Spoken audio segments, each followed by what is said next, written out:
All right. Good day, AP Art History students.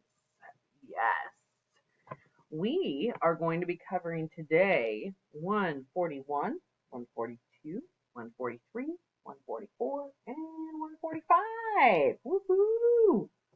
All right. So we are actually going to kind of jump ahead and we're going to be looking at number 143, The Dream of a Sunday Afternoon in the Alameda Park by Diego Rivera, 1947 to 1948. And this is a fresco. It's a very large wall painting fresco. Okay. The reason that we're starting with Diego Rivera is because yesterday in the last video that we made, we talked about Frida Kahlo. And Frida Kahlo and Diego Rivera were in a relationship on and off throughout their lives. They were kind of torn to each other, and they couldn't really live together. They couldn't really live away from each other. And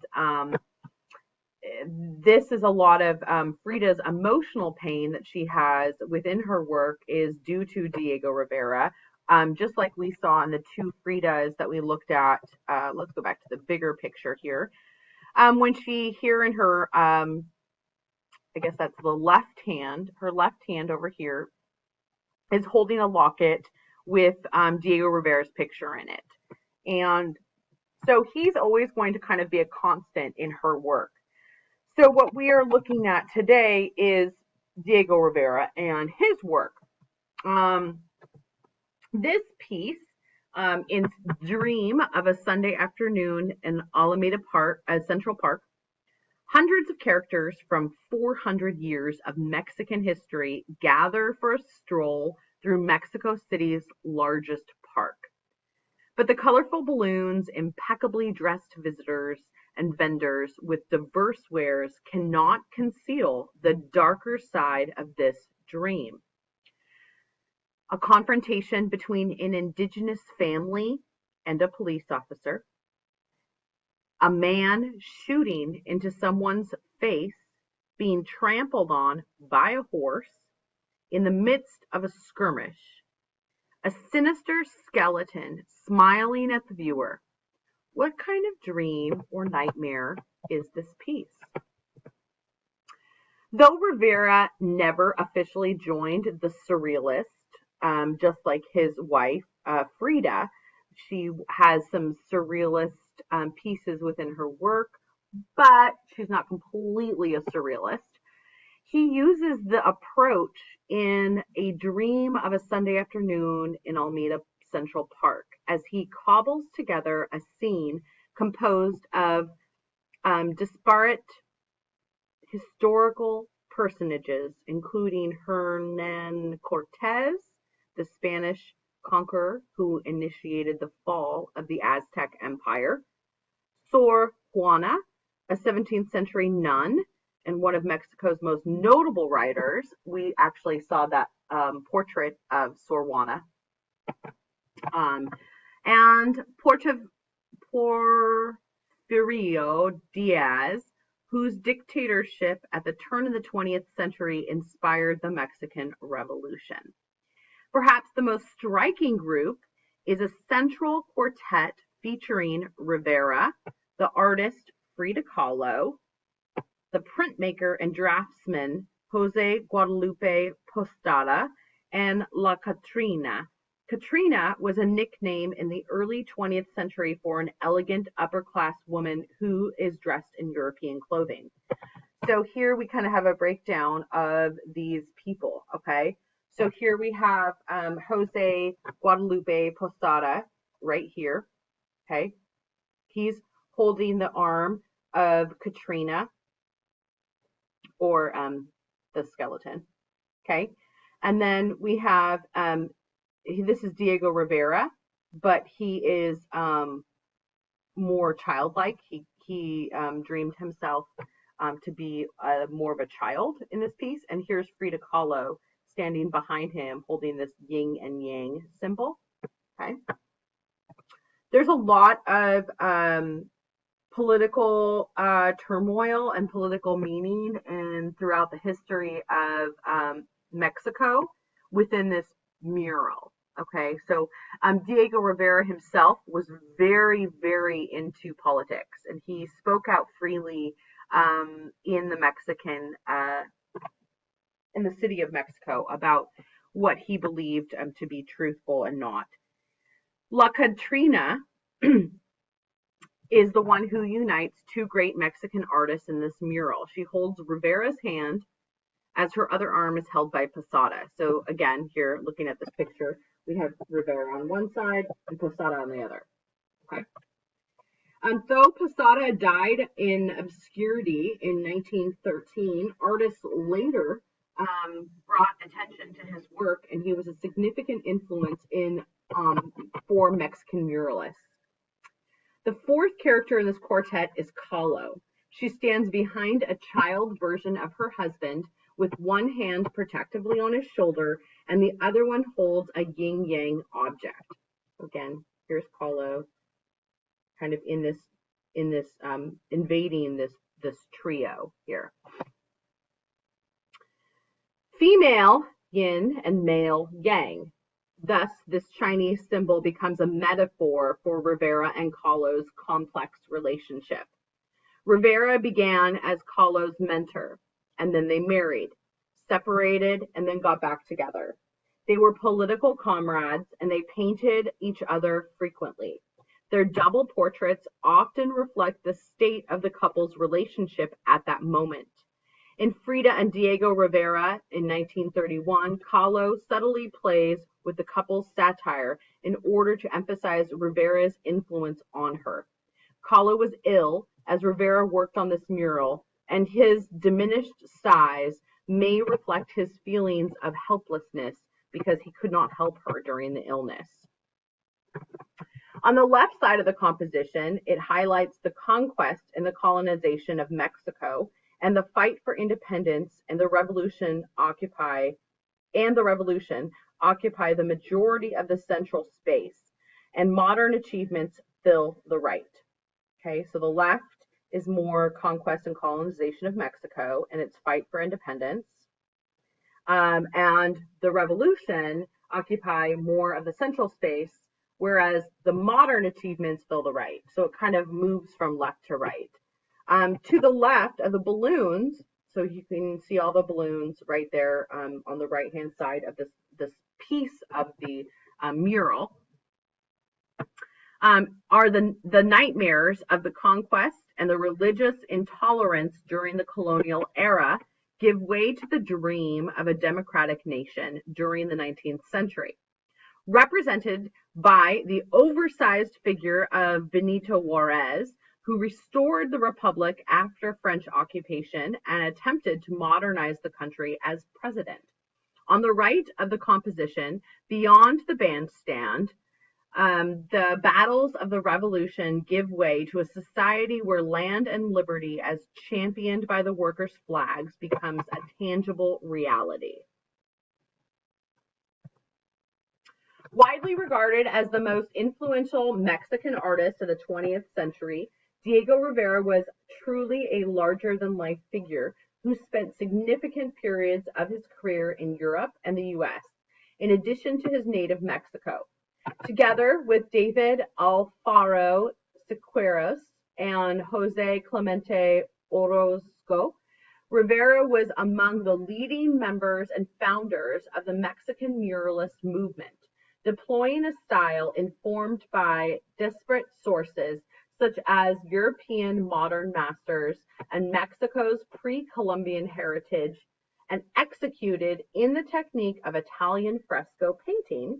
Rivera handled major themes appropriate to the scale of his chosen art form: social inequity, the relationship of nature, industry, and technology, and the history and fate of Mexico. So those are going to be his three main themes that he's really showing in a lot of his pieces. More than half a century after his death, Rivera is still among the most revered figures in Mexico, celebrated for both his role in the country's artistic renaissance and reinvigoration of the mural genre, as well as his outsized persona. Some of the key ideas for Rivera is that he made mural painting his primary method of appreciating the large scale and public accessibility, which was really the opposite of what he regarded as the elitist character of paintings in galleries and museums. Rivera used the walls of universities and other public buildings throughout Mexico and the United States as his canvas, creating an extraordinary body of work that revived interest in the mural as an art form and helped reinvent the concept of public art in the US by paving the way for the federal art program of the 1930s. Mexican culture and history constituted the major themes and influence in Rivera's art. Rivera, who amassed an enormous collection of pre-Columbian artifacts, created panoramic portrayals of Mexican history and daily life, from its Mayan beginnings up to the Mexican Revolution and post-revolutionary present, in a style largely indebted to pre-Columbian culture. A lifelong Marxist who belonged to the Mexican Communist Party and had important ties to the Soviet Union, Rivera is an exemplar of the socially committed artist. His art expressed his outspoken commitment to the left-wing political cause, depicting such subjects as the Mexican peasantry, American workers, and the revolutionary figures like Emiliano Zapata and Lenin. At times, his outspoken, uncompromising leftist politics collided with the wishes of wealthy patrons and aroused significant controversy that emanated inside and outside the art world. Okay, so he was a very controversial figure, and he really pushed boundaries within his art. So looking back at the entire piece here, we can see here, okay, in the middle, we have the La Catrina, and we have Diego, Kahlo, okay, and the other artists. So from left, it's more historical colonial figures here, okay? And then as we move further right, we are seeing a little bit more here, Mexican Revolution and kind of the modern day and age of Mexico.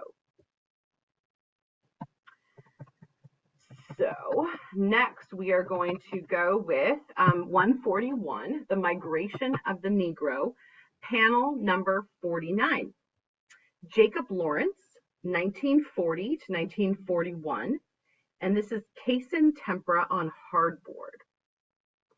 Now, this is one of my favorite works. I love Jacob Lawrence, and he really did a lot to document how the Black American was migrating north, okay, during the first half of the 1900s. And a lot of it was just visually interesting into how his take on kind of the acceptance and the non-acceptance and the racial divide that the Black American went through during this time period. Jacob Lawrence is actually a notable art teacher at and was for many years at the University of Washington. So we kind of have a little tie to him because he was a professor at the University of Washington, and he created this work, The Migration of the Negro, and this is panel number 49. So this is actually, I believe there are 51 or 52, 60 panels. And the 60 panels are all kind of a step-by-step of this time period in the early 20s that Jacob Lawrence is really looking at for the Black American, okay? So the artwork description and analysis. This was created when the artist was in his early 20s. Jacob Lawrence's epic series is comprised of 60 panels, which are evenly split between New York's Museum of Modern Art and Washington, D.C.'s Phillips Collection.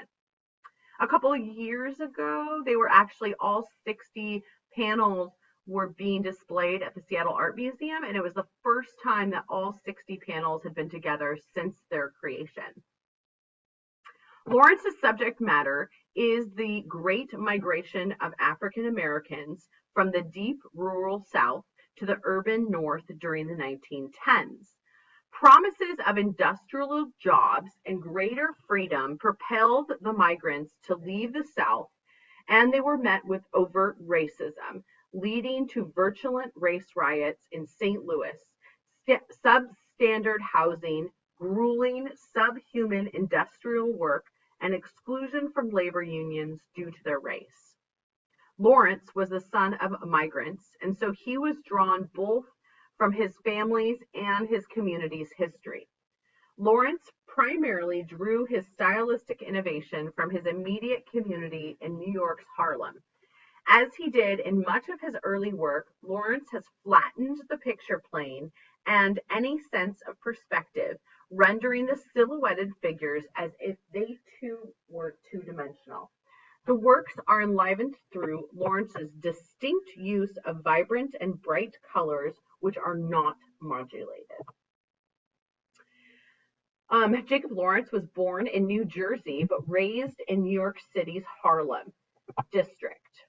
Jacob Lawrence was the most widely acclaimed African-American artist of the 20th century, known for producing narrative collections like the Migration series and the War series. He brought the African-American experience to life using blacks and browns juxtaposed with vivid colors. He also taught and spent 15 years as a professor at the University of Washington. Woohoo! In 1941, Lawrence was the subject of his first major solo exhibition at the Museum of Modern Art in New York, which resulted in widespread critical acclaim and attention. During this time, he was credited with developing a unique aesthetic known as dynamic cubism, which Lawrence would attribute not to European influences, but to hard, bright, brittle Harlem. In 1970, Lawrence and his wife, the painter Gwendolyn Knight, moved to Seattle, where he taught at the University of Washington. He died on June 9, 2000 in Seattle, Washington at the age of 82. So we're going to take actually a look at some of Lawrence's pictures, and specifically for the Migration series. Okay, so here I pulled up the Migration series that we're looking at, and here is Jacob Lawrence. This is off of the phillipscollection.org website of the Migration series, and this shows us all of the pieces in the Migration series. And if you hover over each one of them, it will label them. So here's the first piece, which was, let's see if we can make this bigger. Yes. Okay. So there's a lot of illustration. So it's a very the way he created this series was to really illustrate this event in history.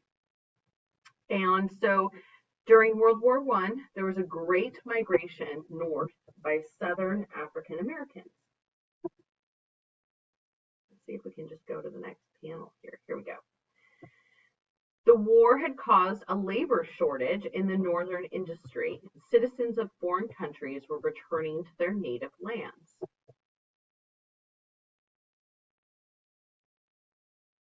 From every southern town, migrants left by the hundreds to travel north.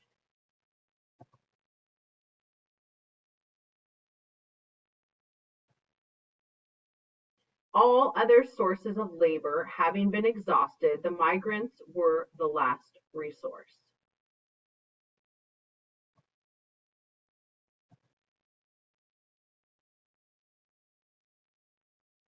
Or last resort. Sorry. Migrants were advanced passage on the railroads paid for by the northern industry.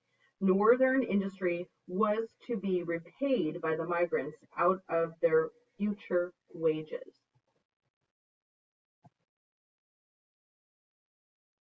So again, this is like all of the how it all worked for families.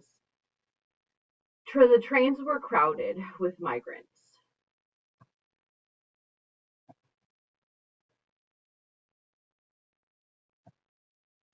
The migrant whose life had been rural and nurtured by the earth was now moving to urban life dependent on industrial machinery. Some left because of promises of work in the north, but others left because their farms had been devastated by floods.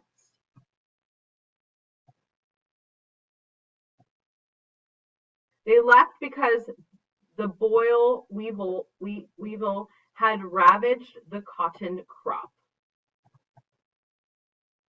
They were very poor.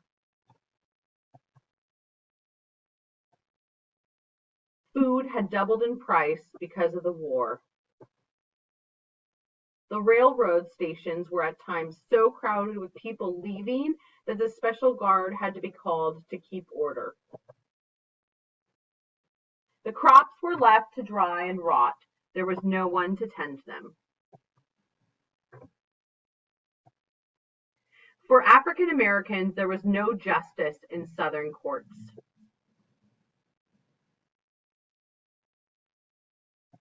There were lynchings.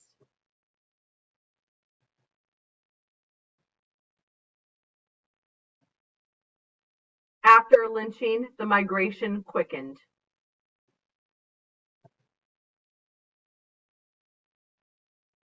Tenant farmers received harsh treatment at the hands of planters.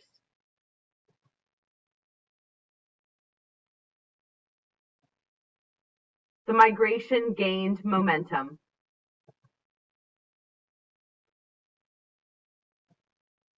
There had always been discrimination.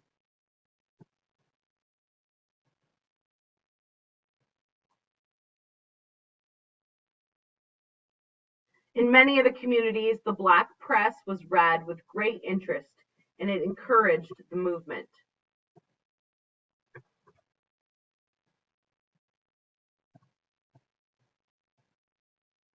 Families arrived at the station very early. They did not wish to miss their trains north.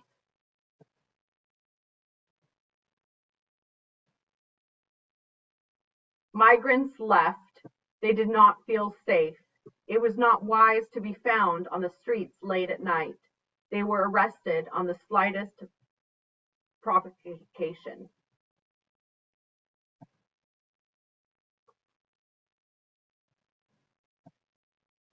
The migration spread.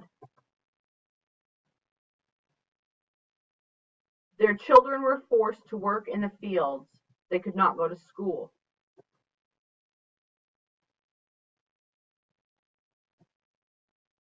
They left their homes. Soon, some communities were left almost empty.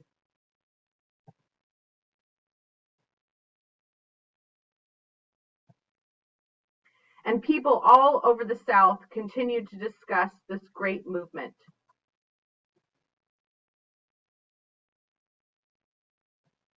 Many men stayed behind until they could take their families north with them.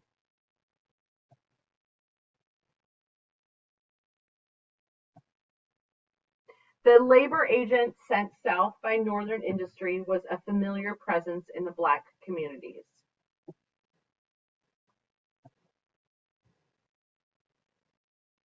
The labor agent recruited unsuspecting laborers as strike breakers for Northern industries. In every Southern home, people met to decide whether or not to go north.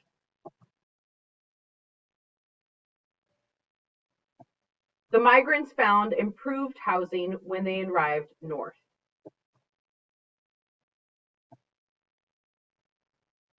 The railroad stations in the South were crowded with northbound travelers. Letters from relatives in the North told of a better life there.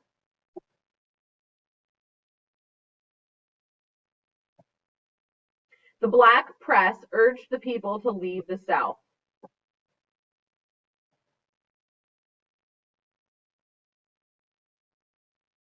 They left the South in great numbers. They arrived in the North in great numbers. Migrants arrived in Chicago's the gateway to the West.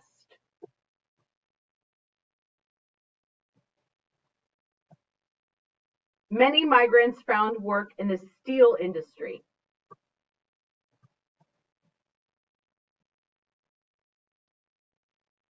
They also worked on railroads.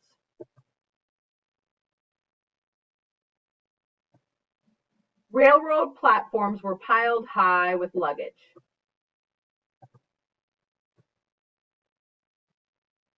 The migrants arrived in great numbers.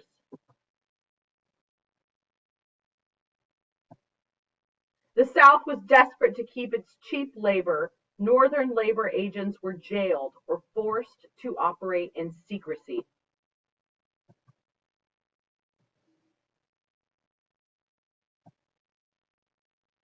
To make it difficult for the migrants to leave, they were arrested en masse.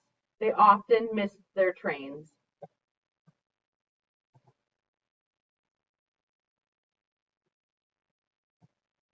In a few sections of the South, leaders of both black and white communities met to discuss ways of making the South a good place to live.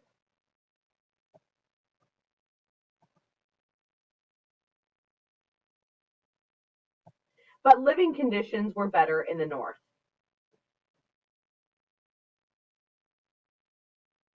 The migrants arrived in Pittsburgh, one of the great industrial centers of the North.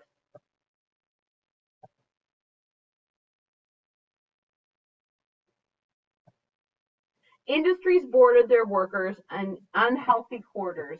Labor camps were numerous.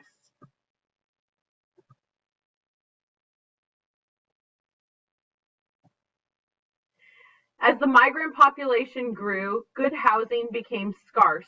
Workers were forced to live in overcrowded and dilapidated tenement homes.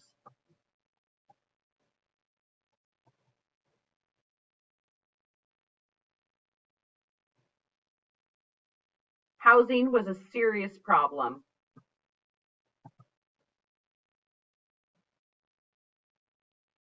And here's our number number 49 panel. They found discrimination in the North. It was a different type of discrimination. And looking at this piece, we're just going to talk about it really quick. We have the roped off line, and you have the white versus the black, and you see how, yes, they might be dining in the same place, and but there is still this racial divide. There's still this sense of discrimination in the North, even though it was supposed to be a better world. In the North, you still have that there. You have the men having better utensils, a placemat, a menu, and then you see the black customers on the right having more simple things, but again divided right down the middle.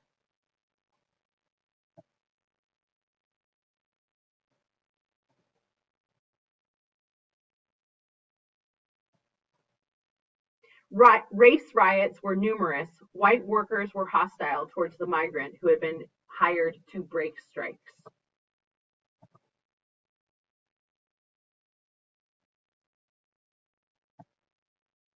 African Americans seeking to find better housing attempted to move into new areas. This resulted in the bombings of their new homes.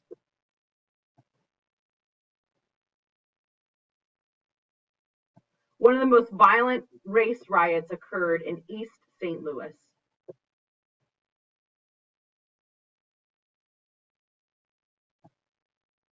African Americans, longtime residents of northern cities, met the migrants with aloofness and disdain.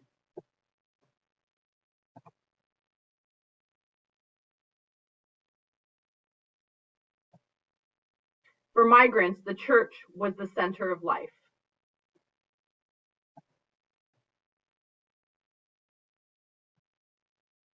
The migrants, having moved suddenly into a crowded and unhealthy environment, soon contracted tuberculosis. The death rate rose.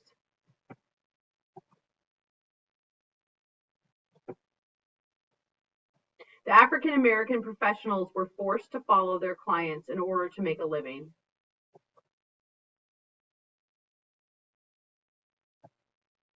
The female workers were the last to arrive north.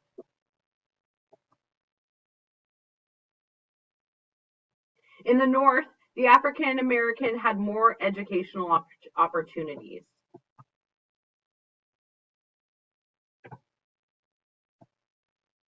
In the north, they had freedom to vote. And the migrants kept coming. And that is the last panel. There is more on Jacob Lawrence on Khan Academy if you are interested. Next up, we have 142, The Jungle by Wilfredo Lamb. 1943, this is gouache on paper mounted on canvas. And gouache is a type of paint, okay? So it's basically paint on paper mounted on canvas. And here we have what, if you really look at this piece, it looks similar, like if you just squint your eyes, it looks kind of like a jungle. You've got the tops of, you can see in some spots on the top of what looks like almost bamboo. You've got leaves, but then you have these abstract people that are mixed in with these leaves, with these into its environment, into its background, into the leaves. Okay, so we're going to be kind of looking at this piece and what this means, but we can definitely see the influence of cubist work and abstraction. Okay, so Wilfredo Lamb was a Cuban artist who sought to portray and revive the enduring Afro-Cuban spirit and culture.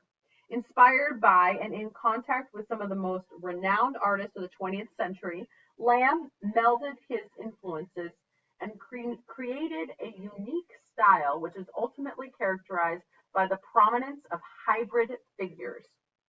Though he was predominantly a painter, he also worked with sculpture, ceramics, and printmaking in his later life. Wilfredo Lamb remains the most renowned painter from Cuba, and The Jungle remains his best-known work and an important painting in the history of Latin American art and the history of the 20th century modernism more broadly. In the 1920s and 30s, Lamb was in Madrid and Paris. But in 1941, as Europe was engulfed by war, he returned to his native country. Though he would leave Cuba again for Europe after the war, key elements within his artistic practice intersected during this period.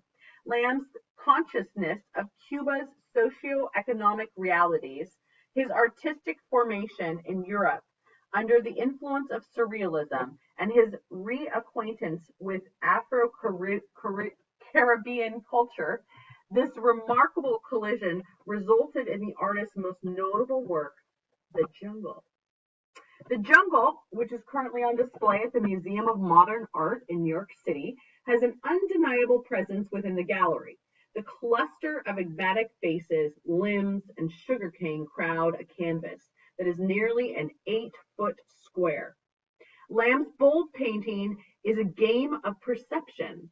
The artist haphazardly constructs the figures from a collection of distinct forms, crescent-shaped faces, prominent round backsides, willowy arms and legs, and flat, cottleish hands and feet.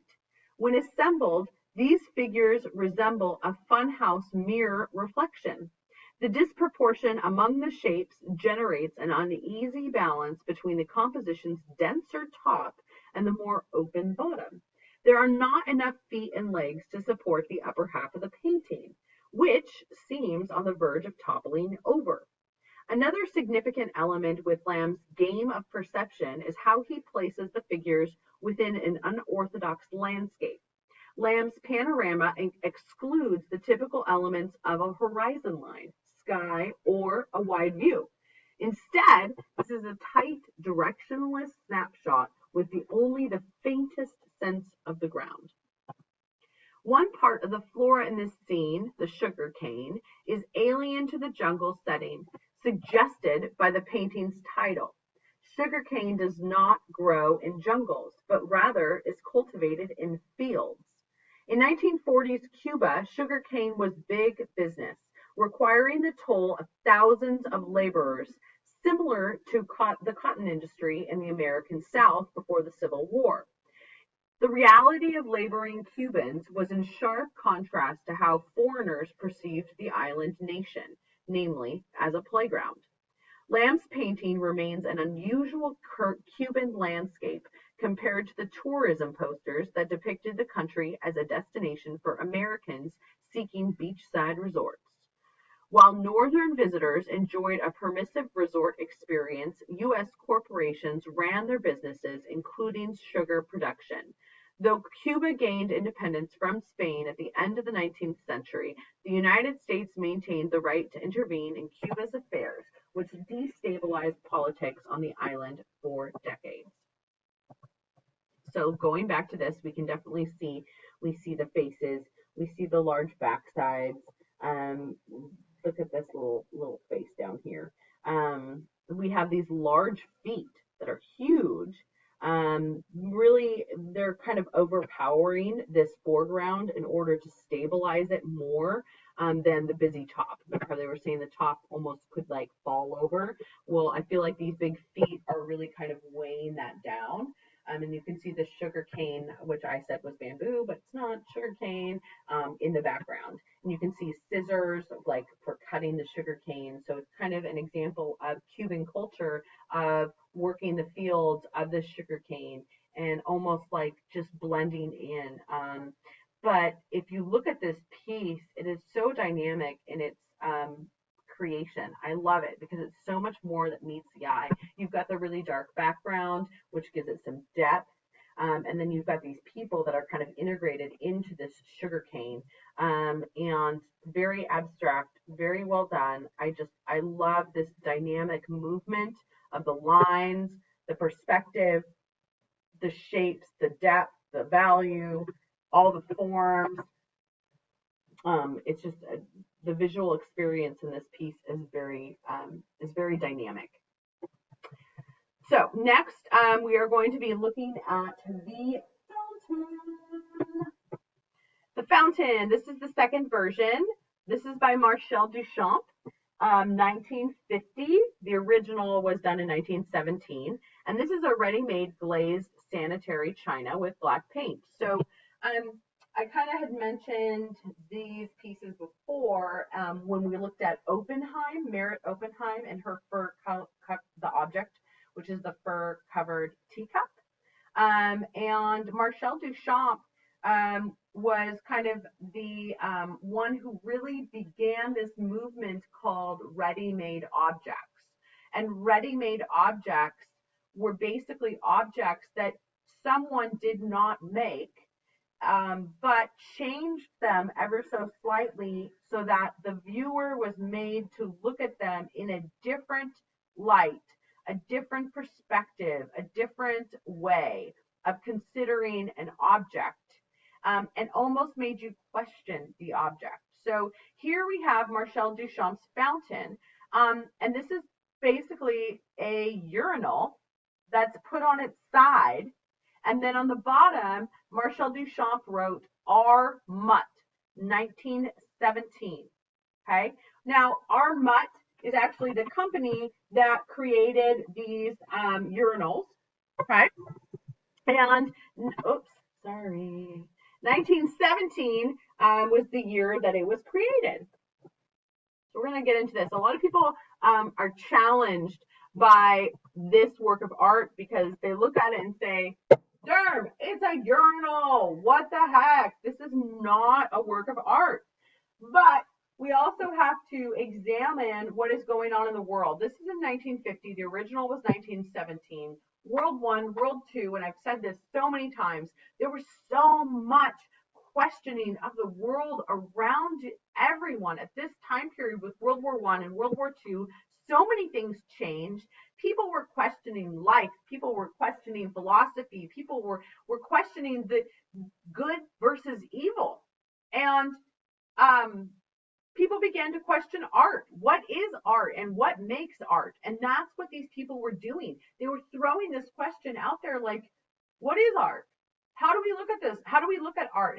And who's to say what art is and what art is not?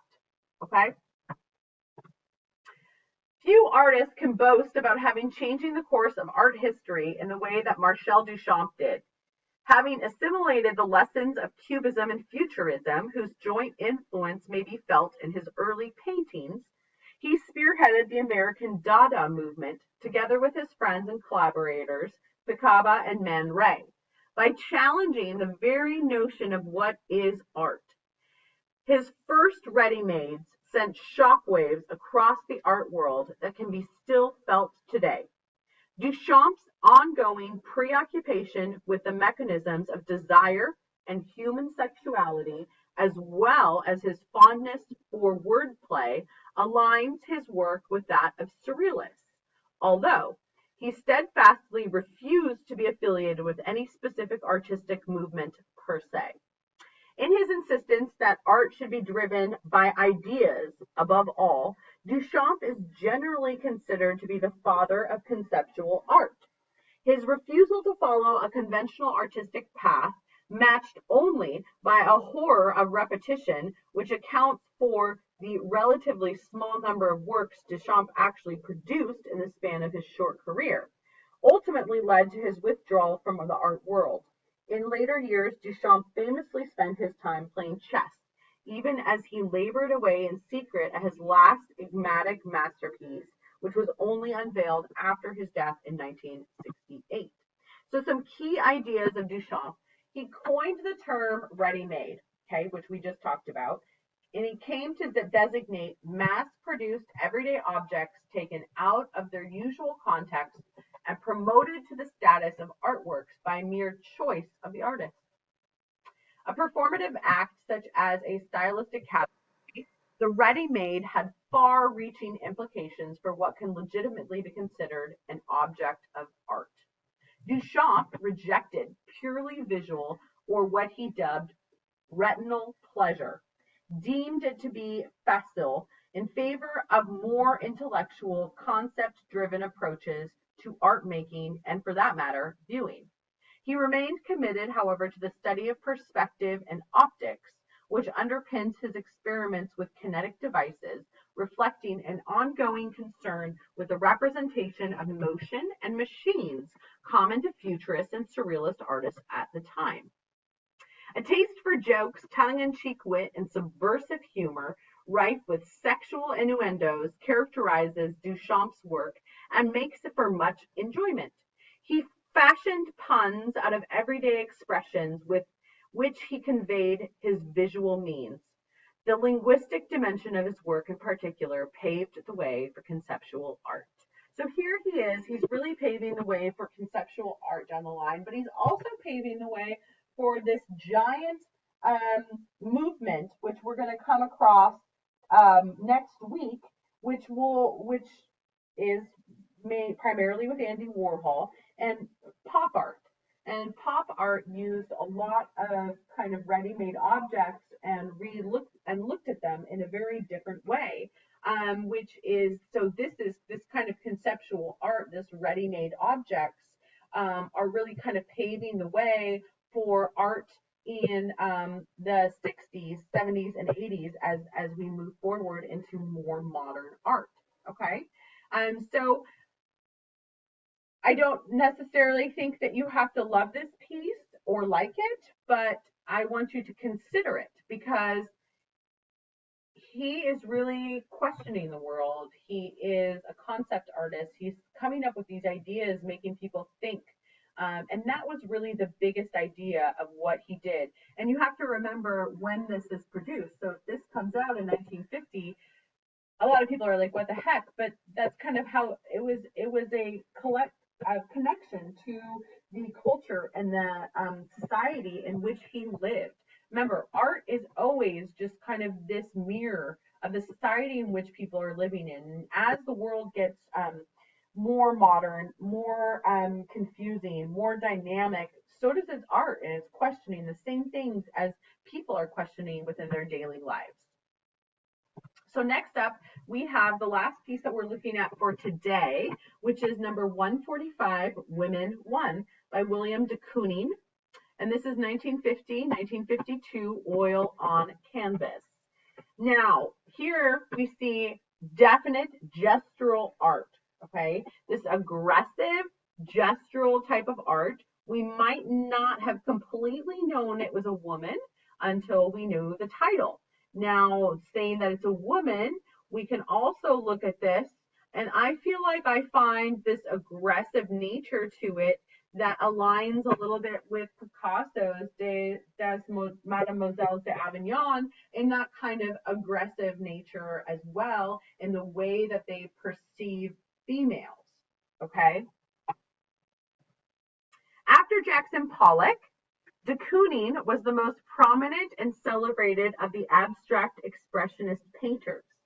His pictures typified the vigorous gestural style of the movement, and he perhaps did more than any of his contemporaries to develop a radically abstract style of painting that fused cubism, surrealism, and expressionism. Although he established his reputation with a series of entirely abstract pictures, he felt a strong pull towards traditional subjects and would eventually become most famous for his pictures of women, which he painted in spells throughout his life. Later, he turned to landscapes, which were also highly acclaimed, and which he continued to paint even into his 80s, when his mind was significantly impaired by Alzheimer's disease. So I think it's important to mention Jackson Pollock here because we don't learn about Jackson Pollock because he is not in the 250. But you can't talk about de Kooning or abstract expressionist painters without also talking about Jackson Pollock. Okay. Hold on. Lupa! Stop. That didn't do anything. So who was Jackson Pollock? In this edition, in its edition of August 8th, 1949, Life magazine ran a feature article about Jackson Pollock that bore this question in the headline: is he the greatest living painter in the United States?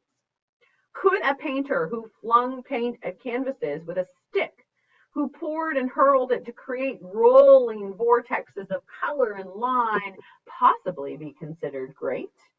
New York's critics certainly thought so, and Pollock's preeminence among the abstract expressionists has endured, cemented by the legend of his alcoholism and early death. The famous drip paintings that he began to produce in the late 1940s represent one of the most original bodies of work in this century. At times, they could suggest the life force in nature itself. At others, they could evoke man's entrapment in the body, in the anxious mind, and the newly frightened modern world. Pollock's greatness lies in the development of one of the most radical abstract styles in the history of modern art, detaching line from color, redefining the categories of drawing and painting, and finding new means to describe pictorial space. And that's what Jackson Pollock really did in this abstract expressionism. The reason it's called abstract expressionism is because literally it's abstract. You're not showing any specific person, object, thing within this work. It's purely abstract, okay? But it's very expressionistic. The gestural lines that are very loose and then some are strong, evoke a different type of feeling and emotion within his pieces. I know Jackson Pollock's paintings sometimes are very difficult to understand and difficult to appreciate, but as I was telling a friend of mine the other day, when you actually see a Jackson Pollock painting up close and personal, it is very, very different than seeing it on the page of a book, okay? Jackson Pollock's paintings have a ton of textural elements in them. He used to squish his cigarette butts out in the paint. He would put different textural items squished them within the paint. He left bottle caps from his beer bottles in the paint. And so it creates this whole kind of chaotic, abstract reality world in which he was living in. He did kill himself in a car accident when he was drunk. He was driving and ran into a tree. So that was very anticlimactic. So that was my little bit, tiny little bit about Jackson Pollock. Wish I could talk more, but I don't want to bore you guys. But key ideas are that de Kooning and Pollock were very much integrated into the same type of feel, this gestural drawings. Obviously, William de Kooning used a lot more color and did also have some representational objects within his pieces, like the woman. Okay, de Kooning strongly opposed the restrictions imposing by naming movements. And while generally considered to be an abstract expressionist, he never fully abandoned the depiction of the human figure. His paintings of women feature a unique blend of gestural abstraction and figuration. Heavily influenced by the Cubism of Picasso, de Kooning became a master at ambiguously blending figure and ground into its pictures while dismembering, reassembling, and distorting the figures in the process. So we can really relate this to Picasso in the way that he dismembers, the way that he fractures his images. And de Kooning is doing something similar, just more gesturally with paint. Much more lines, much more color, but a little bit different type of style. So although known for continually reworking his canvases, de Kooning often left them with a sense of dynamic incompletion, as if the forms were still in the process of moving, settling, and coming into definition. In this sense, his paintings exemplify quote unquote action painting. They are like records of a violent encounter rather than finished works of the old Bayeux art tradition of fine painting. Bayeux art tradition. So action painting is one of those things that Jackson Pollock is much known for, is that because his paint was the action of the paint dripping off of his brush. So if we look at de Kooning, Women 1, again, we can see this dynamic lines, the color, the woman being trapped into that foreground. Okay, it's all one in the way she is being created. Although he came to embody the popular image of the macho, hard-drinking artist, and his most famous women's series seems painted with angry vigor, de Kooning approached his art with careful thought and was considered one of the most knowledgeable among the artists associated with the New York school. He is thought to have possessed the greatest facility and polished techniques of painters in the New York school, one that compares to that of the old masters. And as he looked to the likeness of Ingres, Rubens, and Rembrandt for inspiration.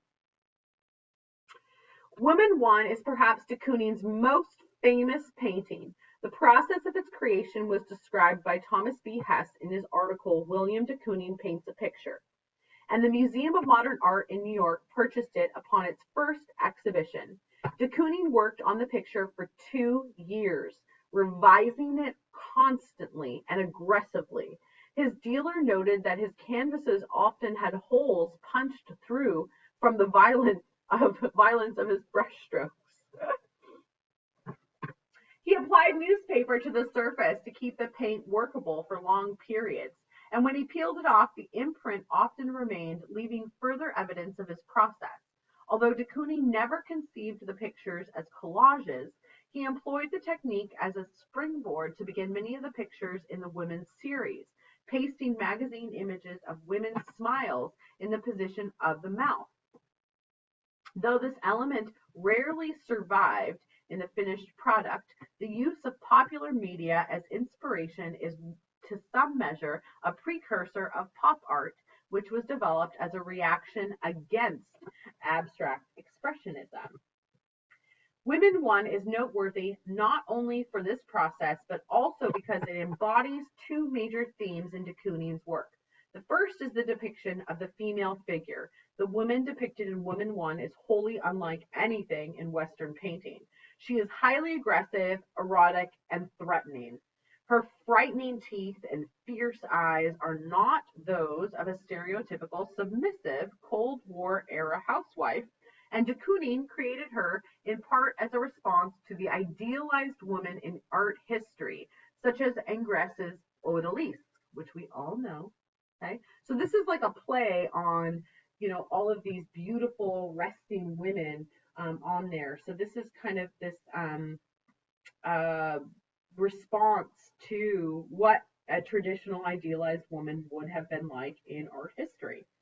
Secondly, the work is an important step in de Kooning's lifelong exploration of the relationship between figure and ground. He causes the woman's form to blend into the abstract background by using brushstrokes that draw the ground and figure together. He also uses similar pigments, whites and fleshy pinks, for both the upper body and the space surrounding it. Hence, the woman dissolves into the background, the setting of which typically is indiscernible, a space de Kooning described as non-environment. So this piece is unlike anything that we've looked at before, and it is a very dynamic piece, figure and background. Well, there is really no background. The figure is in that ground relationship. But again, it's kind of relating a more modern take onto a study of what art history would traditionally look at as a women nude. Okay. And again, this kind of gives this much more aggressive feel to this abstract expressionism and gesture-like piece. So that's it for today, guys. And you will pick up the videos again on Monday. We have 1, 2, 3, 4, 5, 6, 7 more pieces to go. Woohoo! Have a great weekend.